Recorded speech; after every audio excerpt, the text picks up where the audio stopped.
খেলার খবর ফুটবল।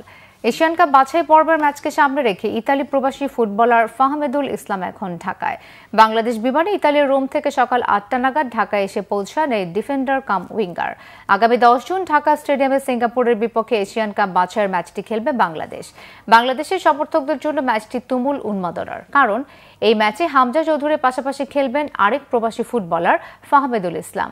সিঙ্গাপুরের বিপক্ষে ম্যাচ খেলতে প্রবাসী ফুটবলারদের মধ্যে সবার আগে দেশে পৌঁছালেন ফাহমেদুল। হামজা ও ফাহমেদুল ছাড়াও আরেক প্রবাসী ফুটবলার শোবিজ সোমেরও সিঙ্গাপুরের বিপক্ষে ম্যাচটি খেলার কথা রয়েছে।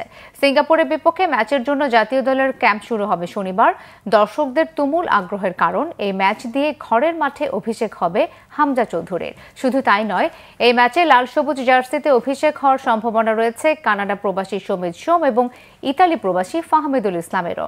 এদিকে হামজা চৌধুরী ঢাকায় পা রাখবেন ২ জুন। পরের দিন দেশে আসার কথা রয়েছে শোবিজ সোমের।